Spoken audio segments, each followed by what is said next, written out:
Hello friends, स्वागत है आपके अपने ही YouTube channel VN basic study में। ध्यान दीजिएगा, आज हम लोग प्रैक्टिस सेट नंबर 7 प्रैक्टिस करेंगे। ठीक है, पूरे फुल डिटेल्स के साथ हम लोग पढ़ेंगे इसमें।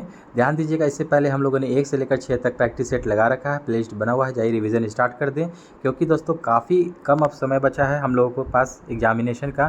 तो एक अच्छी तैयारी, संपूर्ण तैयारी करने के लिए हमारे चैनल से जुड़े और प्लेलिस्ट बना हुआ है, काफ़ी सारे पब्लिकेशन का हम लोगों ने सेट लगा रखा है। प्रैक्टिस स्टार्ट कीजिए।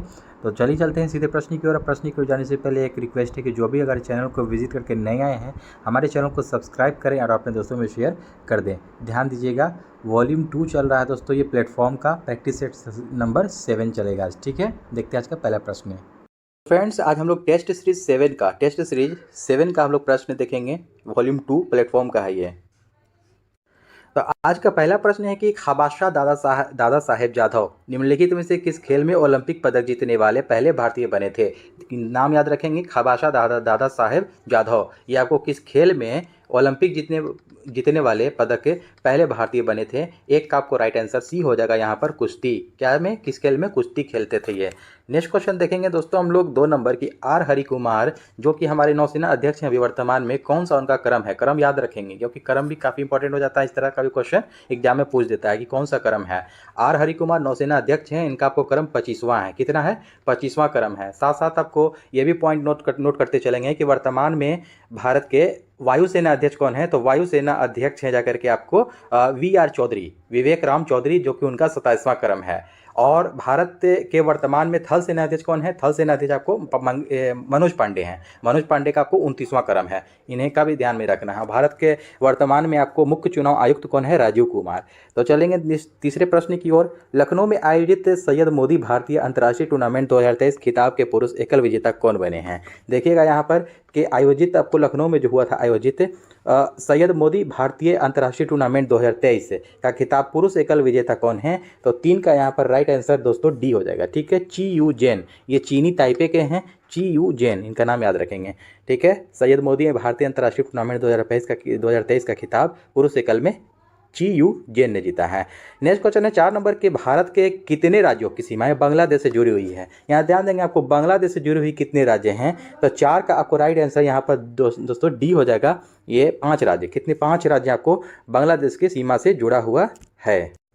साथ साथ इसका आप एक ट्रिक याद रखेंगे दोस्तों 4 नंबर में कि देखिएगा बांग्लादेश से जुड़ी हुई कौन कौन सी सीमाएं हैं। टोटल 5 देश हैं, 5 राज्य हैं। 5 राज्यों का नाम है आपको अब मित्र में। इसको इस तरह से ट्रिक बना करके याद रखेंगे, अब मित्र में। ठीक है, मित्र में। तो इससे आपको क्या हो जाएगा, देखिएगा, अ से हो जाएगा दोस्तों असम, ब से हो जाएगा बंगाल यानी कि पश्चिम बंगाल, मी से हो जाएगा आपको मिजोरम मित्र, त्र से हो जाएगा आपको त्रिपुरा, अब में से हो जाएगा मेघालय। तो इस तरह से आपको इसका ट्रिक याद रखना है। ट्रिक याद रखेंगे आपको, अगर इस तरह से भी प्रश्न दे देता है इसमें कि इनमें से कौन सी राज्य है जो कि बांग्लादेश से जुड़ी हुई नहीं है। 3 दे देगा आपको जुड़ी हुई, 1 नहीं देगा। तो वहाँ पर आपको ट्रिक याद रहेगा, तभी आप काम मार सकते हैं सही आंसर। तो आपको ट्रिक इस तरह से याद कर लेंगे, अब मित्र में बांग्लादेश से जुड़ी हुई, अ से असम, ब से बंगाल, मी से मिजोरम, त्र से त्रिपुरा, में से मेघालय। टोटल 5 राज्य आपको कनेक्ट होता है। 5 नंबर प्रश्न देखेंगे दोस्तों, क्या है, निम्नलिखित में से किस राज्य की सीमा मिजोरम से नहीं जुड़ी हुई है। देखिएगा मिजोरम से, देखिए आपको अपने राज्य में ही दे दिया इस तरह का प्रश्न कि कौन से राज्य की सीमा मिजोरम से नहीं जुड़ी हुई है। तो 5 का यहाँ पर देखिएगा राइट आंसर हो जाएगा दोस्तों, यहाँ पर डी हो जाएगा मेघालय। मेघालय का जो है ना मिजोरम से जुड़ी हुई नहीं है, अदरवाइज आपको असम, मणिपुर और त्रिपुरा जुड़ा हुआ है। अगला प्रश्न देखेंगे, गांधी जी को चंपारण की समस्याओं के बारे में किस शहर में सूचित किया गया था और उस जगह का दौरा करने के लिए आमंत्रित किया गया था। 6 का राइट आंसर हो जाएगा दोस्तों, ए हो जाएगा लखनऊ। कहाँ, लखनऊ। गांधी जी को चंपारण की समस्याओं के बारे में किस शहर में सूचित किया गया था, इसको इंपॉर्टेंट हो जाएगा आपका, ये किस शहर में सूचित किया गया था, तो लखनऊ में सूचित किया गया था। इसको ध्यान में रखेंगे। नेक्स्ट क्वेश्चन है आपको, चंपारण सत्याग्रह याद रखेंगे। चंपारण सत्याग्रह हुआ था कब, डेट याद रखेंगे 1917 में। कब, 1917 में। और राजकुमार शुक्ला ने ये आमंत्रित किया था, नाम इनका भी याद रखेंगे, राजकुमार शुक्ला। नेक्स्ट क्वेश्चन आपको 7 नंबर की, भारत ने इजराइल से फंसे नागरिकों को निकालने के लिए कौन सा ऑपरेशन चलाया। काफ़ी ही आपको ये चर्चित प्रश्न है, आपको एग्जाम में भी आ सकता है। फंसे नागरिकों को इजराइल में फंसे के लिए कौन सा ऑपरेशन चलाया, काफ़ी इंपॉर्टेंट प्रश्न हो जाएगा, इसको ध्यान में रखेंगे। तो 7 का आपका देखिएगा राइट आंसर सी हो जाएगा, अजय। ठीक है, अजय, आपको अजय ऑपरेशन चलाया। इसको आप लोग इस तरह से याद कर सकते हैं। याद करने के रिगार्डिंग मैं बता रहा हूँ, अजय देवगन ने जाकर के बचाया। ठीक है, ऑपरेशन ऑपरेशन अजय जो चलाया, अजय देवगन ने जाकर के बचाया इजराइल के नागरिकों को। तो ये मैं याद करने की रिगार्डिंग बता रहा हूँ, इसको बस मजाक में ही लेना, ठीक है। चलिए दोस्तों नेक्स्ट क्वेश्चन देखते हैं। 8 नंबर की, भारत का पहला एआई स्कूल कहाँ लॉन्च किया गया। यहाँ पर ध्यान देंगे, पहला भारत का एआई स्कूल, एआई का फुल फॉर्म होता है आर्टिफिशियल इंटेलिजेंस, इसको भी ध्यान में रखेंगे, फुल फॉर्म ही पूछ देता है।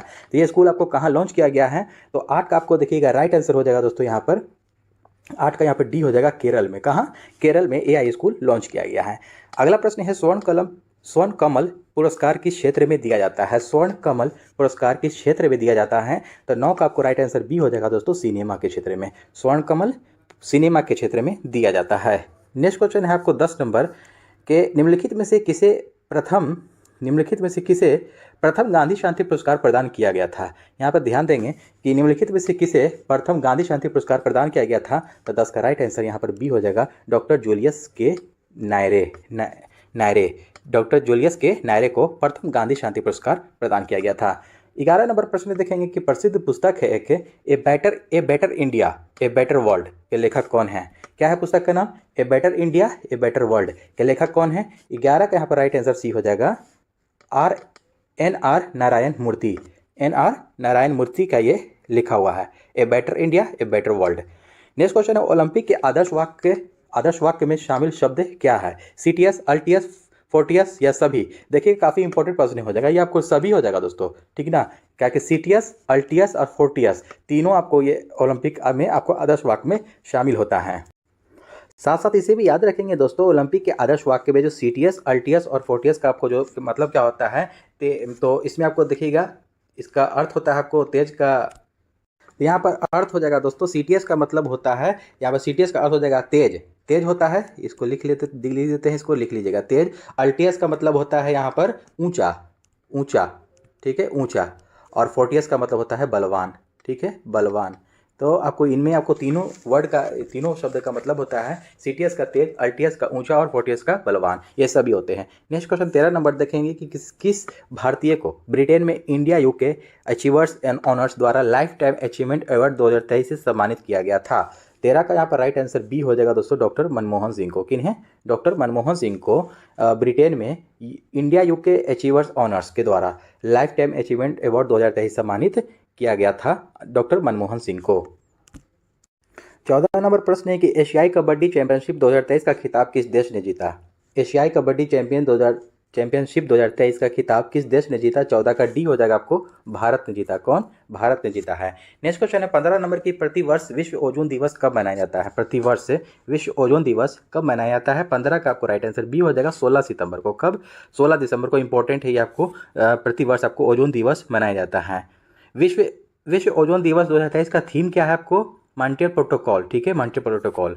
नेक्स्ट क्वेश्चन है दोस्तों आपको 16 नंबर, यहाँ पर देखिएगा मैथ है, मैथ के लिए आपको पीडीएफ में प्रोवाइड करवा दूंगा। पीडीएफ के लिए आपको लिंक डिस्क्रिप्शन में बॉक्स में मिल जाएगा, वहाँ से आपको कनेक्ट हो जाए टेलीग्राम, वहाँ से आपको मिल जाएगा, वहाँ से आपको प्रैक्टिस करेंगे। नेक्स्ट क्वेश्चन आपको 31 नंबर दोस्तों के, निम्न शासकों में से किस एक के समय उपनिषदों की फारसी में रूपांतरण किया गया था। कौन सा शासक था जिसके समय में आपको उपनिषदों का फारसी में रूपांतरण किया गया था। तो 31 का राइट आंसर ए हो जाएगा दोस्तों, शाहजहां।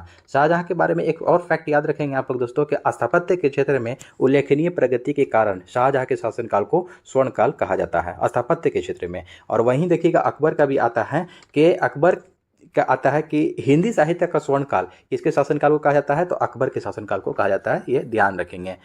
और न्याय की जंजीर से कौन विख्यात है, ये जहांगीर, इनको भी याद रखेंगे ये प्रश्न से, इस तरह का प्रश्न पूछता है। नेक्स्ट क्वेश्चन है 32 नंबर के, निम्नलिखित में से कौन सुमेलित नहीं है। निम्न में से कौन सुमेलित नहीं है, तो 32 का आपको राइट आंसर देखिएगा। पढ़ते हैं हम लोग बाबर खानवा का युद्ध, जो कि बिल्कुल सही है। बाबर और खानवा का युद्ध जो हुआ था, बाबर और किसके बीच हुआ था, राणा सांगा, बाबर और राणा सांगा के बीच हुआ था। अकबर हल्दी घाटी का युद्ध जो हुआ था, ये आपको इनसे जुड़ा है, बिल्कुल सही है। हुमायूं का चौसा का युद्ध हुआ था, ये भी सही है। जहांगीर बल्ख का युद्ध, ये आपका गलत है, डी आपको गलत हो जाएगा, जो कि डी ही आपका राइट आंसर हो जाएगा यहाँ पर, ठीक है। 33 नंबर प्रश्न देखेंगे हम लोग कि 1907 ईस्वी में भारतीय राष्ट्रीय कांग्रेस के सूरत के वार्षिक अधिवेशन के अध्यक्ष थे, तो कौन थे। 1907 ईस्वी में पूछा जा रहा है, तो जो सूरत अधिवेशन हुआ था। 33 का आपको राइट आंसर डी हो जाएगा, रास बिहारी घोष, ठीक है, रास बिहारी घोष थे आपको अध्यक्ष। सूरत अधिवेशन जो हुआ था 1907 ईस्वी में, जिसमें आपको कांग्रेस का विभाजन हुआ था। नेक्स्ट क्वेश्चन देखेंगे हम लोग 34 नंबर के, अशोक के सबसे बड़ा प्रधान शिलालेख कौन सा है? अशोक का सबसे बड़ा प्रधान शिलालेख कौन सा है? तो 34 का यहाँ पर आपको राइट आंसर हो जाएगा, डी हो जाएगा यहाँ पर 13वां। ठीक है, 13वां जो है कि प्रधान शिलालेख है अशोक का। ठीक है, नेक्स्ट क्वेश्चन देखेंगे आपको 35 नंबर के, निम्नलिखित में से कौन सा लोक जनजातीय नृत्य कर्नाटक से संबंधित है? कर्नाटक से संबंधित है कौन सा लोक जनजातीय नृत्य? तो यक्षगान, विधि, यात्रा, झोड़ा। तो 35 का आपको राइट आंसर होने वाला है यहाँ पर ए हो जाएगा यक्षगान पहला ही, जो कि यक्षगान आपको कर्नाटक से संबंधित है। वहीं आपको एक चीज़ और याद रखेंगे कि आपको देखिएगा यात्रा, ये यात्रा, बाउल, ये सब आपको पश्चिम बंगाल में हो जाता है। झोरा ये आपको उत्तराखंड का नृत्य है। नेक्स्ट क्वेश्चन है, शास्त्रीय नृत्य ओडिसी किस प्रदेश की उपज है? तो 36 का राइट आंसर ए हो जाएगा, ओडिसी आपको उड़ीसा का है। नेक्स्ट क्वेश्चन है आपको देखिएगा, आंध्र प्रदेश का आपको कुचिपुड़ी होता है। क्या होता है? कुचिपुड़ी। नेक्स्ट क्वेश्चन 37 नंबर के, स्वेज नहर के दोनों सिरों पर स्थित पत्तन युग में है। पत्तन का मतलब आपको बंदरगाह होता है, इसको आप लोग ध्यान में रखेंगे। तो स्वेज नहर के दोनों सिरों पर स्थित पत्तन युग में है। तो 37 का आपको राइट आंसर डी हो जाएगा दोस्तों, उपरोक्त में से कोई नहीं। उपरोक्त में से कोई नहीं, क्योंकि स्वेज नहर का देखिएगा, स्वेज नहर के उत्तरी प्रवेश पर पोर्ट सईद और दक्षिणी प्रवेश द्वार पर पोर्ट स्वेज आपको स्थित है। दोनों सिरों का मैं बता रहा हूँ कि उत्तर साइड में कौन सा है प्रवेश द्वार पर? पोर्ट सईद, और दक्षिणी प्रवेश द्वार पर पोर्ट स्वेज स्थित है। इनमें से आपको कोई दिया ही नहीं है। देखिएगा, काहिरा, अलेक्जेंड्रिया, स्वेज, काहिरा, काहिरा, पोर्ट सईद दे रहा है। ये आपको गलत कॉम्बिनेशन है। तो 37 का आपको राइट आंसर डी हो जाएगा, उपरोक्त में से कोई नहीं। साथ साथ इसे भी याद रखेंगे कि स्वेज नहर का निर्माण कब हुआ था? तो 1869 ईस्वी में। आपको ये फैक्ट, इसको ये याद रखेंगे, 1869 ईस्वी में स्वेज नहर का निर्माण हुआ था। और राष्ट्रीयकरण कब हुआ था? तो 1956 में हुआ था। कब? स्वेज नहर का राष्ट्रीयकरण 1956 में, इसे भी याद रखेंगे। नेक्स्ट क्वेश्चन है आपको दोस्तों 38 नंबर के, किन दो पर्वत श्रेणियों के मध्य कश्मीर घाटी स्थित है? देखिएगा, कश्मीर घाटी किन दो पर्वत श्रेणियों के बीच स्थित है? तो 38 का आपको राइट आंसर सी होने वाला है, बृहद हिमालय व पीर पंजाल। बृहद हिमालय व पीर पंजाल के मध्य कश्मीर घाटी स्थित है। 39 नंबर प्रश्न है कि शून्य आधार बजट की अवधारणा दी। शून्य आधार बजट की अवधारणा किसने दी? 39 का सी है आपको, पीटर ए पायर ने शून्य आधार बजट की अवधारणा दी। किसने? पीटर ए पायर ने। नेक्स्ट क्वेश्चन 40 नंबर, भारत के विदेशी मुद्रा कोषों का संरक्षण कौन करता है? भारत के विदेशी मुद्रा कोषों का संरक्षण कौन करता है? तो 40 का राइट आंसर सी हो जाएगा, रिजर्व बैंक ऑफ इंडिया, यानी कि आरबीआई। ठीक है, बैंकों का बैंक। ठीक है, नेक्स्ट क्वेश्चन देखेंगे हम लोग, आरबीआई की स्थापना वहीं आपको देखेंगे कब हुई थी? तो 1935 ईस्वी में। और इसमें नोटों का निर्गमन कब से स्टार्ट हुआ? 1938 ईस्वी से। इसको भी ध्यान में रखेंगे। और 1949 में आपको इसका राष्ट्रीयकरण हुआ था, इसको भी ध्यान में रखेंगे। नेक्स्ट क्वेश्चन 41 नंबर के, पशुओं के प्रति क्रूरता की रोकथाम भारत के संविधान की 7वीं अनुसूची में दी गई खालिस्तान सूची में सूचीबद्ध है। तो 41 का आपको राइट आंसर होने वाला है आपको डी, देखिए समवर्ती सूची में, कि पशुओं के प्रति क्रूरता की रोकथाम भारत के संविधान की 7वीं अनुसूची में दी गई है। यह खालिस्तान आपको समवर्ती सूची में सूचीबद्ध है। किसमें? समवर्ती सूची में। 42 नंबर क्वेश्चन है आपको कि पहचाने कि भारत में कृषि के संबंध में निम्नलिखित में से कौन से कथन सही हैं? देखिएगा, कृषि के संबंध में यहाँ पर हम लोग पहचान करना है। तो यहाँ पर हम लोग बारी बारी से ऑप्शन पढ़ेंगे कि भारत में रबी की फसलें जो हैं अक्टूबर से दिसंबर तक बोई जाती हैं और मार्च अप्रैल में काटी जाती है। तो आपको रबी की फसल के रिगार्डिंग आपको बिल्कुल सही है ये, क्योंकि आपको अक्टूबर दिसंबर में बोई जाती है, मार्च अप्रैल में काट ली जाती है। भारत में रबी के दौरान उगाई जाने वाली महत्वपूर्ण फसलें धान, मक्का, चना, सोयाबीन और सरसों हैं? बिल्कुल नहीं, ये सब आपको रबी के समय में बोई जाने वाली नहीं है। आलू वगैरह बोया जाता है, लेकिन आपको धान वगैरह, ये सब धान, मक्का, चना, ये सब तो आपको खरीफ फसल में चला जाता है। औस, अमन और बोरो असम, पश्चिम बंगाल और उड़ीसा में धान की 3 फसलें हैं। ये आपका सही है। तो 1 और 3 सही है, जो कि 1 और 3 आपको फर्स्ट वाले में दिया है, तो ऑप्शन नंबर ए हो जाएगा राइट आंसर। नेक्स्ट क्वेश्चन देखेंगे आपको 43 नंबर हम लोग कि 1917 ईस्वी में महात्मा गांधी ने दमनकारी बगान व्यवस्था के खिलाफ किसानों को संघर्ष के लिए प्रेरित करने के लिए खालिस्तान का दौरा किया। यानी कि कहाँ का आपको दौरा किया था? 1917 ईस्वी में गांधी जी ने। तो यहाँ पर आपको 1917 में आप लोग सब लोग जानते होंगे कि 43 का आपको राइट आंसर सी हो जाएगा, चंपारण सत्याग्रह जो 1917 में ही हुआ था ना। तो दमनकारी बगान व्यवस्था के खिलाफ किसानों को संघर्ष के लिए प्रेरित करने के लिए गांधी जी ने चंपारण का दौरा किया था। नेक्स्ट क्वेश्चन है आपको 44 नंबर के, स्वतंत्रता संग्राम के दौरान हुई घटनाओं को कालानुक्रमिक रूप से व्यवस्थित कीजिए। देखिए, इसको आपको सजाना है 44 नंबर को। तो 44 का यहाँ पर देखेंगे, जालियांवाला बाग हत्याकांड जो हुआ था, तो कब हुआ था? 1919 में हुआ था। पहले यहाँ पर डेट जानेंगे तभी इसको हम लोग सजा सकते हैं। 1919 में हुआ था। भारत छोड़ो आंदोलन कब हुआ था? 1920-22। ठीक है, 1920-22 में हुआ था। और जाकर के ध्वज सत्याग्रह कब हुआ था? तो ध्वज सत्याग्रह 1923 में हुआ। कब हुआ? 1923 में। असहयोग आंदोलन कब हुआ? तो सॉरी, देखिएगा, भारत छोड़ो आंदोलन यहाँ पर मैंने गलती लिख दिया है। भारत छोड़ो आंदोलन तो 1942 है, यहाँ पर 1942 हो जाएगा। हाँ, ध्वज आंदोलन, ध्वज सत्याग्रह 1923 में। असहयोग आंदोलन यहाँ पर 1922 में। कब हुआ? 1920-22 मान लीजिए, 20 में स्टार्ट हुआ था, 22 भी देता है। तो यहाँ पर इस हिसाब से कौन सा पहले आ जाएगा? तो पहले आपको आ जाएगा जलियांवाला बाग हत्याकांड, पहले एक आएगा। फिर उसके बाद आएगा जाकर के दोस्तों 1920-22 आ जाएगा असहयोग आंदोलन। एक के बाद चार, किस में है? एक के बाद चार, देखिएगा, एक के बाद इस चार इसमें है, 44 का ये बी में है। फिर 3 आ जाएगा जाकर के, फिर 2 आ जाएगा। 3 नंबर में भारत छोड़ो आंदोलन, 3 में सॉरी 1923 में आपको ध्वज सत्याग्रह, और 1942 भारत छोड़ो आंदोलन। तो आपको बी यहाँ पर राइट आंसर हो जाएगा दोस्तों। नेक्स्ट क्वेश्चन आपको 45 नंबर की, भारत में खरीफ की बुआई किस माह में होती है? खरीफ, देखिएगा, खरीफ की बुआई कौन कौन से माह में होती है? तो 45 का यहाँ पर राइट आंसर हो जाएगा सी, यहाँ पर हो जाएगा जून जुलाई में बोई जाती है, और अक्टूबर नवंबर में ये काट लिया जाता है। कब काटा जाता है? अक्टूबर नवंबर में। नेक्स्ट क्वेश्चन है 46 नंबर की, वह छोटी से छोटी इकाई, देखिएगा मैथ है, मैथ के लिए आपको मैं PDF प्राप्त करा दूंगा, टेलीग्राम ज्वाइन के लिए, वहाँ से आप लोग इसको प्रैक्टिस करेंगे। 60 नंबर प्रश्न देखेंगे कि हेक्टेयर का जो संबंध क्षेत्रफल से है, वही संबंध पास्कल का आपको किससे हो जाएगा? तो दाब, पास्कल का ऑब्वियसली आपको 60 का 1 हो जाएगा दाब से। हेक्टेयर आपको क्षेत्रफल से संबंधित है, तो पास्कल का दाब होता है ऐसा इकाई। नेक्स्ट क्वेश्चन देखेंगे हम लोग। 61 नंबर प्रश्न है कि भारत में मृदा विस्तार का सही अवरोही क्रम क्या है? अवरोही क्रम का मतलब होता है घटते क्रम, यानी कि सबसे पहले बड़ा, फिर उससे छोटा, फिर उससे छोटा, फिर उससे छोटा, इस प्रकार से। तो 61 का आपको यहाँ पर आपको राइट आंसर बी हो जाएगा, जलोढ़ मिट्टी, फिर लाल मिट्टी। सबसे ज़्यादा आपको भारत में जलोढ़ मिट्टी पाई जाती है, फिर उसके बाद लाल मिट्टी का है, फिर उसके बाद काली मिट्टी, फिर उसके बाद लेटराइट मिट्टी। बी आपको राइट आंसर हो जाएगा यहाँ पर 61 का। नेक्स्ट क्वेश्चन है 62 नंबर की, निम्नलिखित में से किस वर्ष फजल अली आयोग ने अपनी रिपोर्ट प्रस्तुत की? कौन से साल में फजल अली आयोग ने अपनी रिपोर्ट प्रस्तुत की? तो 62 का राइट आंसर ए हो जाएगा 1955 ईस्वी में। कब? 1955 ईस्वी में। नेक्स्ट क्वेश्चन है 63 नंबर की, चुनावों के दौरान राजनीतिक दलों और उम्मीदवारों द्वारा अनुपालन किए जाने वाली आदर्श आचरण संहिता क्या है? 63 का यहाँ पर राइट आंसर जो आपको डी हो जाएगा दोस्तों, लोक प्रतिनिधित्व अधिनियम 1951 में विनिर्दिष्ट है। लोक प्रतिनिधित्व अधिनियम 1951 में विनिर्दिष्ट है, यानी कि चुनावों के दौरान राजनीतिक दलों और उम्मीदवारों द्वारा अनुपालन किए जाने वाली आदर्श आचरण संहिता है ये, कि लोक प्रतिनिधित्व अधिनियम 1951 में विनिर्दिष्ट है। 63 का डी हो जाएगा। नेक्स्ट क्वेश्चन देखेंगे हम लोग यहाँ पर 64 नंबर की, भारतीय संविधान के किस भाग में कल्याणकारी राज्य का विचार है? कल्याणकारी राज्य का विचार है। 64 का यहाँ पर राइट आंसर बी हो जाएगा, राज्य के नीति निर्देशक तत्व। राज्य के नीति निर्देशक तत्व जो है कि भारतीय संविधान के ये भाग में कल्याणकारी राज्य का विचार दिया गया है। नेक्स्ट क्वेश्चन है 65 नंबर के, पहली बार पाकिस्तान शब्द का प्रयोग किसने किया? पहली बार आपको पाकिस्तान शब्द का प्रयोग किसने किया? 65 का देखिएगा चौधरी रहमत अली हो जाएगा। चौधरी रहमत अली ने सबसे पहले पाकिस्तान शब्द का प्रयोग किया था।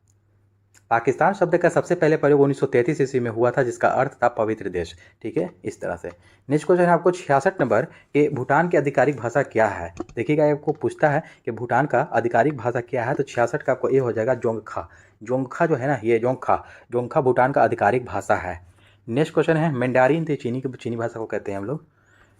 नेक्स्ट क्वेश्चन है आपको 67 नंबर, निम्नलिखित में से कौन सुमेलित नहीं है? सुमेलित नहीं के बारे में दिया जा रहा है, तो 67 नंबर देखेंगे हम लोग। 67 का यूक्रेन क्यू जो कि आपको ये सही है, सुमेलित नहीं के बारे में बोल रहा है। फिनलैंड हेलसिंकी सही है, और इथोपिया लुसाका यही गलत है। आपको सी आपको राइट आंसर हो जाएगा। बोलीविया की राजधानी लापाज, सब आपको राजधानी दिया है यहाँ पर, जो कि आपको इथोपिया की राजधानी क्या है? आदिस अबाबा। इथोपिया की राजधानी क्या होता है? आदिस अबाबा, जो कि आपको लुसाका दिया है, जो कि गलत है, यही राइट आंसर हो जाएगा। नेक्स्ट क्वेश्चन आपको 68 नंबर की, सूची को सूची 2 से सुमेलित करना है। यहाँ पर आपको देखते हैं सुमेलित करके हम लोग क्या हो जाएगा।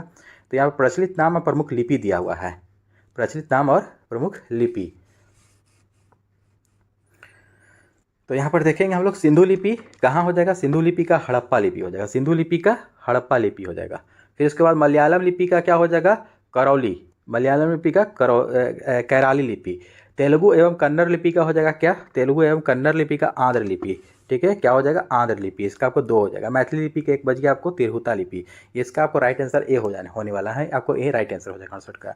नेक्स्ट क्वेश्चन है दोस्तों यहाँ पर 69 नंबर की, ऐमा नाम भारत का प्रथम डिजिटल पंचायत वार्ड है, यह किस राज्य में स्थित है? कौन से राज्य में स्थित है? क्या ऐमा नाम का ये प्रथम डिजिटल पंचायत वार्ड है, तो कहाँ है आपको ये? 69 का ये हो जाएगा आपको केरल में। कहाँ? केरल में। नेक्स्ट क्वेश्चन है भारत में पंचायती राज व्यवस्था के शिल्पी किसे कहा जाता है? इंपॉर्टेंट प्रश्न हो जाएगा ये, आपको VVI इसको लगा लीजिएगा कि पंचायती राज व्यवस्था का शिल्पी किसे कहा जाता है। तो 70 का यहाँ पर देखिए सी हो जाएगा, BR मेहता को। किसको? BR मेहता को भारत में पंचायती राज व्यवस्था की शिल्पी कहा जाता है। 71 नंबर प्रश्न है कि जीवन की भौतिक गुणवत्ता यानी कि सूचकांक PQLI किसके द्वारा विकसित किया गया है? 71 का यहाँ पर देखिएगा मॉरिस डी मॉरिस के द्वारा, किसके द्वारा? मॉरिस डी मॉरिस के द्वारा जीवन की भौतिक गुणवत्ता सूचकांक विकसित किया गया है।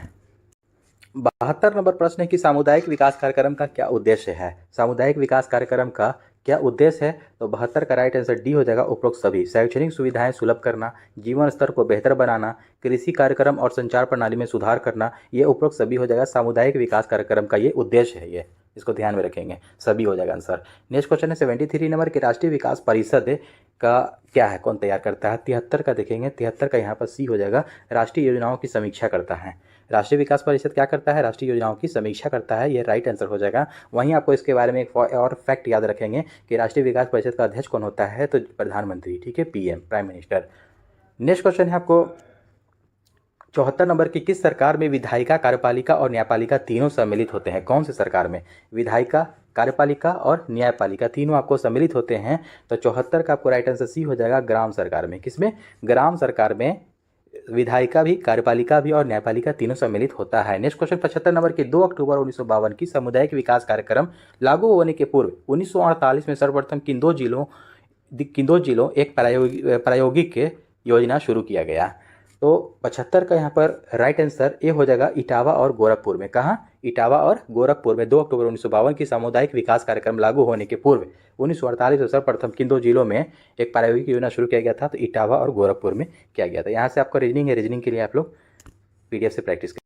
91 नंबर प्रश्न है कि निम्नलिखित में से किस देश की थल सीमा भारत के साथ नहीं जुड़ी हुई है?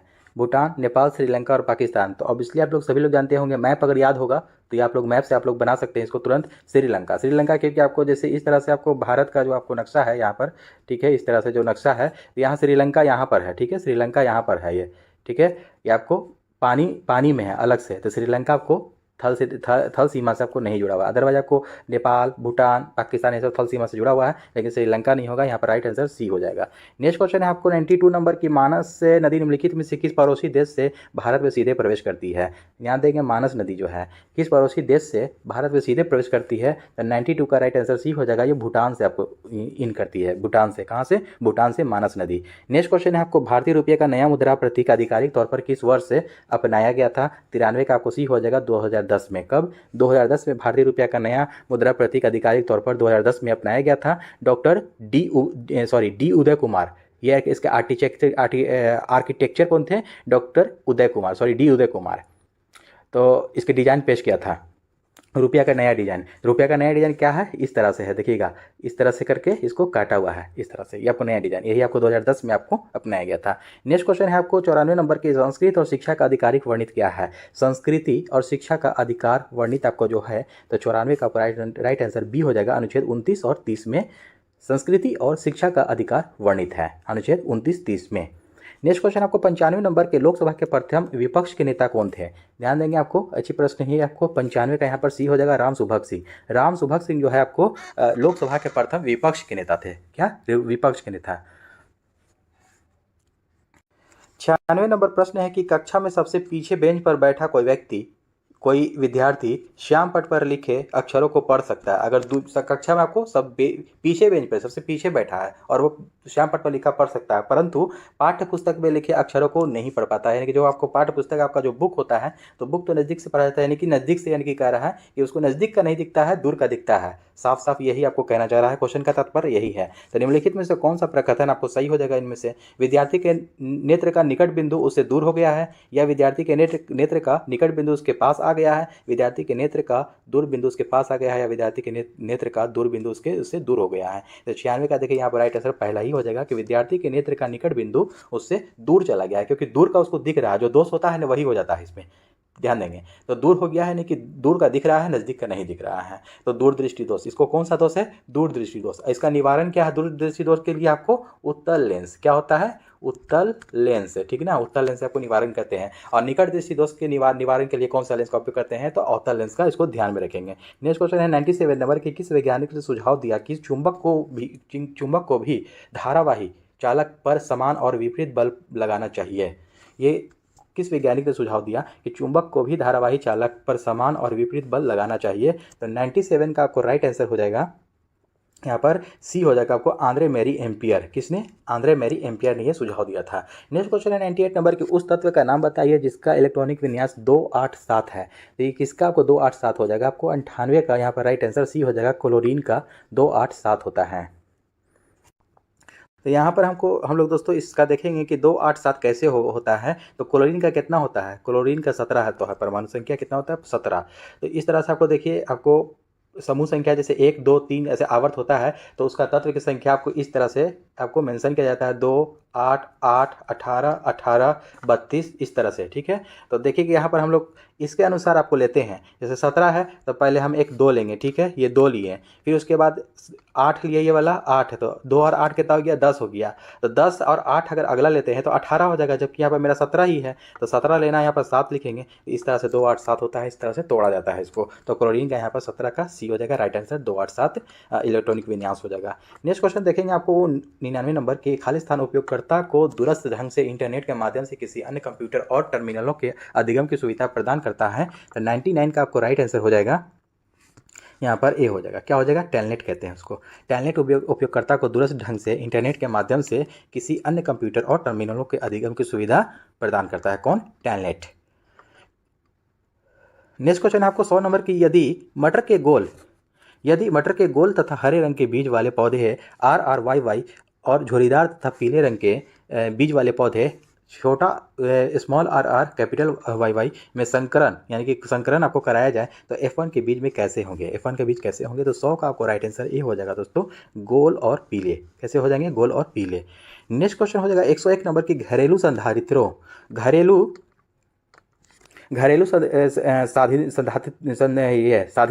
को लघु पतन अथवा अति भारण से बचाने के लिए उपयोग किया जाने वाला सर्वाधिक महत्वपूर्ण सुरक्षा उपाय क्या है? 101 का राइट आंसर बी हो जाएगा। आपको क्या हो जाएगा? यहाँ पर 101 का राइट आंसर बी हो जाएगा, फ्यूज का उपयोग। क्या हो जाएगा? फ्यूज का उपयोग है। यहाँ कह रहा है ना कि घरेलू साधित्रों को लघु पतन अथवा अति भारण से बचाने के लिए उपयोग किया जाने वाला सर्वाधिक महत्वपूर्ण सुरक्षा उपाय क्या है? फ्यूज का उपयोग। हम लोग फ्यूज का उपयोग करते हैं ना बोर्ड में, वही कह रहा है यहाँ पर, फ्यूज का उपयोग करते हैं। नेक्स्ट क्वेश्चन देखेंगे 102 नंबर यहाँ पर के, शुष्काक्षिकोप का मनुष्य में प्रकोप किस विटामिन की कमी के कारण होता है? ठीक है, शुष्काक्षिकोप का मनुष्य में प्रकोप किस विटामिन की कमी के कारण होता है? तो 102 का यहाँ पर राइट आंसर बी हो जाएगा, विटामिन डी की कमी के कारण होता है। वहीं आपको विटामिन डी का आपको रासायनिक नाम भी आप लोग जानेंगे कि क्या होता है? कैल्सीफेरॉल होता है। विटामिन सी का होता है एस्कॉर्बिक एसिड, के का होता है फिलोक्विनोन, ए का होता है रेटिनॉल। इसको सबको सारे का वैज्ञानिक नाम भी साथ साथ याद रखेंगे। 103 नंबर प्रश्न है कि निम्नलिखित में से कौन सा तत्व अम्लीय ऑक्साइड बनाता है? अम्लीय ऑक्साइड बनाता है, तो 103 का ए हो जाएगा आपको, परमाणु क्रमांक 7 वाला तत्व। परमाणु क्रमांक 7 वाला तत्व जो है कि अम्लीय ऑक्साइड बनाता है। नेक्स्ट क्वेश्चन 104 नंबर की, वायु का वेग संबंधित है, तो वायु का वेग संबंधित 104 का आपको सी हो जाएगा, दाब प्रवणता से संबंधित है। वायु का वेग किससे संबंधित है? दाब प्रवणता से संबंधित है। 105 नंबर प्रश्न है कि प्रकाश के 7 घटक रंगों में प्रकीर्णन की घटना की खोज 1666 ईस्वी में किसके द्वारा की गई थी? 105 का आपको राइट आंसर सी हो जाएगा दोस्तों, आइजैक न्यूटन के द्वारा। ये इस तरह से आपको देखिएगा, ये प्रिज्म होता है, यहाँ से आपको सफ़ेद प्रकाश आपको गुजारा जाता है, तो 1 2 3 4 5 6 7 भाग में आपको बढ़ जाता है, जिसको आपको विबज्योर कहते हैं, VIBGYOR। नीचे से वायलेट, इंडिगो, ब्लू, ये ग्रीन, येलो, ऑरेंज, रेड, इस तरह से। तो इससे पूछ देगा आपकी सबसे कम अपवर्तित होने वाला प्रकाश कौन सा है? तो यहाँ आपको विबज्योर वायलेट हो जाएगा, बैंगनी, और सबसे ज़्यादा और सबसे कम विचलित होने वाला प्रकाश लाल हो जाता है, रेड। इस तरह से भी आपको क्वेश्चन पूछता है, इसको भी याद रखेंगे। तो इसका आपको राइट आंसर आइजैक न्यूटन हो जाएगा। नेक्स्ट क्वेश्चन है 100, देखिएगा यहाँ पर रीजनिंग आप लोग प्रैक्टिस करेंगे PDF से। 121 नंबर प्रश्न है कि एक पुष्प में लैंगिक जनन की परिघटनाओं का सही क्रम निम्नलिखित में से कौन सा है? 121 का राइट आंसर सी हो जाएगा दोस्तों, परागन, निषेचन, भ्रूण, फिर नवोत्भेद। ये आपको सही क्रम है। नेक्स्ट क्वेश्चन है दोस्तों 122 नंबर के निम्नलिखित में से कौन सा विद्युत का कुचालक है? कौन सा विद्युत का कुचालक है? तो 122 का राइट आंसर सी हो जाएगा दोस्तों, यहाँ पर प्लास्टिक आपको कुचालक है, इससे आपको विद्युत प्रवाह नहीं हो सकता है। उसी को कुचालक का मतलब होता है जिससे आपको विद्युत प्रवाह नहीं हो सकता है उसी को। अदरवाइज आपको देखिएगा तांबा हो गया, चांदी हो गया, चांदी तो सबसे अच्छा चालक है, सबसे सर्वोत्तम चालक होता है, आपको सुचालक होता है विद्युत का। एल्युमिनियम भी हो गया, तांबा भी हो गया, लेकिन प्लास्टिक नहीं है। नेक्स्ट क्वेश्चन आपको दलदल एवं धान के खेतों से इनमें से कौन सी गैस उत्सर्जित होती है? काफ़ी इंपॉर्टेंट प्रश्न है आपको। तो 123 का राइट आंसर बी हो जाएगा दोस्तों, मीथेन। मीथेन का सूत्र होता है CH4, इसे भी ध्यान में रखेंगे। यानी कि धान और दलदल वाले खेत जो होते हैं उनमें से कौन सी गैस उत्सर्जित होती है, कौन सी गैस रिलीज होती है? तो CH4 आपको, मीथेन आपको गैस रिलीज होती है। नेक्स्ट क्वेश्चन 124 नंबर के निम्नलिखित में से कौन सा विटामिन की कमी से घावों से अत्यधिक रक्तस्राव होता है? यानी कि कौन सी विटामिन की अगर कमी हो जाएगी तो घाव अगर आपको हो जाता है यदि किसी भी कारण से, तो घाव से आपको अत्यधिक रक्तस्राव होता है। तो 124 का यहाँ पर राइट आंसर हो जाएगा दोस्तों, सी हो जाएगा। क्या हो जाएगा? विटामिन के की कमी। यानी कि विटामिन के की कमी अगर बॉडी में हो जाती है ना, तो रक्त का ये थक्का नहीं जम पाएगा आपका। जब भी जो भी अगर कट गया या घाव बन गया तो रक्त का जो है कि ब्लड क्लॉटिंग जब होता है तभी आपका वो घाव जल्दी ठीक होता है। तो इसका कमी हो जाएगा तो आपको ब्लड का थक्का जमेगा ही नहीं, जिसके आपको ज़्यादा मतलब कि ज़्यादा रक्तस्राव होता है इसकी कमी के कारण। इसका आपको वैज्ञानिक नाम होता है आपको फ्लेक्विनोन, ई का टेकोफेरॉल, डी का कैल्सीफेरॉल, ए का रेटिनॉल। इसको भी साथ साथ याद रखते करते चलेंगे लोग। नेक्स्ट क्वेश्चन आपको 125 नंबर की, जंतुओं के किस समूह का नाम उनकी कांटेदार त्वचा के कारण रखा गया है और उनमें विशिष्ट जल संवहन नाल तंत्र पाया जाता है जो उनके चलन में सहायक है? 125 का राइट आंसर डी हो जाएगा आपको, इकाइनोडर्मेटा। ठीक है, क्या कह रहा है कि जंतुओं के किस समूह का उनकी नाम कांटेदार त्वचा के कारण रखा गया है और उनमें विशिष्ट जल संवहन नालतंत्र पाया जाता है, उनके चलन में सहायक है आपको इकाइडोनोमेटा। नेक्स्ट क्वेश्चन 126 नंबर कि भू स्थिर कक्षा की ऊंचाई क्या है? भू स्थिर कक्षा की ऊंचाई क्या है? तो 126 का राइट आंसर सी हो जाएगा, 35,786 किलोमीटर। इसको अप्रॉक्स में हम लोग मान सकते हैं कि 36,000 किलोमीटर। आप लोगों ने पढ़ा होगा कहीं ना कहीं बुक में कि 36,000 किलोमीटर आपको भू स्थिर कक्षा की ऊंचाई 36,000 किलोमीटर होती है। लेकिन अगर ये दिया है कि एग्जैक्ट में शायद दिया होगा ये कि 35,786 किलोमीटर, ये आपका राइट आंसर हो जाएगा। नेक्स्ट क्वेश्चन आपको 127 नंबर के, फ्लाई ऐश प्रदूषण किसके द्वारा होता है? ये फ्लाई ऐश प्रदूषण जो है आपको किसके दौरान होता है? तो 127 का सी हो जाएगा, थर्मल पावर प्लांट से। जो थर्मल पावर प्लांट जो होता है ना, उसी से आपको फ्लाई ऐश प्रदूषण फैलता है। 128 नंबर प्रश्न है कि निम्नलिखित में से कौन सा आर्किमिडीज के सिद्धांत पर आधारित नहीं है? जहाजों, देखिएगा 128 का आपको राइट आंसर देखिए देखते हैं हम लोग कि जहाजों और पनडुब्बियों की डिजाइनिंग, ये तो आपको आर्किमिडीज के सिद्धांत पे। आर्किमिडीज का सिद्धांत का मतलब होता है कि प्लावन करना, पानी पे आपको जो चीज़ प्लावन कर रहा है, तैरने लग रहा है, वो आपको आर्किमिडीज का सिद्धांत कहलाता है। ठीक है, तो ये आपका सही है। हवाई जहाज के पंखों की डिजाइनिंग, तो हवाई जहाज जो आपको आसमान में जो हो रहा है उसके पंखों की जो डिजाइनिंग है, ये आपको आर्किमिडीज के सिद्धांत पर आधारित नहीं है। आपको यही राइट आंसर 128 का बी हो जाएगा। हाइड्रोमीटर है, इलेक्ट्रोमीटर भी है, आपको आर्किमिडीज के सिद्धांत पर आधारित है। हवाई जहाज के जो पंखा जो है ना, उसके डिजाइनिंग बर्नौली के सिद्धांत पर आधारित होता है। ये किसके सिद्धांत पर होता है? बर्नौली के प्रमेय, बर्नौली प्रमेय। इसको आप लोग याद कर लीजिएगा कि हवाई जहाज के पंखों के जो डिजाइनिंग है बर्नौली प्रमेय के सिद्धांत पर आधारित होता है, ना कि आर्किमिडीज के सिद्धांत पे। नेक्स्ट क्वेश्चन 129 नंबर की, इलेक्ट्रोइंसेफेलोग्राफ, यानी कि EEG का ये फुल फॉर्म होता है। इस तरह से देखिए फुल फॉर्म ही पूछ देता है कि EEG का फुल फॉर्म क्या होता है, तो इलेक्ट्रोइंसेफेलोग्राफ होता है फुल फॉर्म। तो इलेक्ट्रोइंसेफेलोग्राफ का प्रयोग किया जाता है, तो किस में किया जाता है, किस लिए किया जाता है? तो 129 का राइट आंसर तो सी हो जाएगा आपको, एपिलेप्सी को पहचानने के लिए। इलेक्ट्रोइंसेफेलोग्राफ जो होता है ना, ये आपको 129 का सी हो जाएगा आपको कि एपिलेप्सी को पहचानने के लिए किया जाता है। नेक्स्ट क्वेश्चन है आपको 130 नंबर के, परमाणु के केंद्र के चारों ओर इलेक्ट्रॉन बिना ऊर्जा खोए वृत्ताकार पथ पर घूमता है। ये किसने कहा? ये किसने कहा कि परमाणु के केंद्र के चारों ओर इलेक्ट्रॉन बिना ऊर्जा खोए वृत्ताकार पथों पर घूमता है? तो 130 का यहाँ पर राइट आंसर ए हो जाएगा, बोहर ने कहा था। किसने कहा था? बोहर ने। 131 नंबर प्रश्न है कि पौधों को इनमें से कौन से पोषक तत्व मिट्टी से प्राप्त होता है? कौन सा पोषक तत्व है जो पौधों को मिट्टी से प्राप्त होता है? 131 का ए हो जाएगा यहाँ राइट आंसर, नाइट्रोजन। नाइट्रोजन आपको पौधों की जड़ों से आपको मिट्टी से ही प्राप्त होता है। नेक्स्ट क्वेश्चन देखेंगे 132 नंबर की, वह कार्बोहाइड्रेट जिनमें बढ़ते हुए क्रम में कार्बन परमाणु हैं। तो 132 का आपको राइट आंसर देखिएगा बी हो जाएगा, एरिथ्रोज, जाइलोज, फिर मैनोज। ये आपको बढ़ते क्रम में है कार्बन परमाणु। ठीक है, 133 नंबर प्रश्न हम लोग देखेंगे कि सौर स्पेक्ट्रम में बैंगनी रंग से लाल रंग की ओर क्या होता है? 133 का ए हो जाएगा, विचलन घटता है और अपर्तनांक भी घटता है। विचलन भी घटता है और अपर्तनांक भी घटता है सौर स्पेक्ट्रम में बैंगनी रंग से लाल रंग की ओर। यानी कि जैसे आपको सौर स्पेक्ट्रम इस तरह से जो होता है ना, यहाँ से आपको गुजारेंगे सफ़ेद प्रकाश, आपको श्वेत प्रकाश को 7 भागों में ये जो बढ़ जाता है, तो बैंगनी क्या कह रहा है, बैंगनी रंग से लाल रंग की ओर क्या होता है? विचलन घटता है, विचलन भी घटता है और अपर्तनांक भी घटता है। 134 नंबर प्रश्न देखेंगे यहाँ पर कि नीचे देखिए आहार श्रृंखला में मान लीजिए कि चौथे पोषी स्तर पर ऊर्जा की मात्रा 5 किलो जूल है, तो बताइए कि उत्पादक स्तर पर कितनी ऊर्जा उपलब्ध होगी? घास, टिड्डा, मेढक, सांप, बाज। तो यहाँ पर देखिएगा, ध्यान देंगे 134 का राइट आंसर दोस्तों डी हो जाएगा आपको 5000 किलो जूल। पीडीएफ आप लोग इसको देख करके देखेंगे कैसे आपको इसको सोल्व किया गया है। 135 नंबर प्रश्न है और आज का अंतिम प्रश्न है यहाँ पर कि निम्नलिखित में से कौन सा वर्णक हमारे बालों, त्वचा, आंखों के रंग के लिए मुख्य रूप से उत्तरदायी है? तो 135 का यहाँ पर राइट आंसर हो जाएगा दोस्तों, सी हो जाएगा यहाँ पर मेलानिन।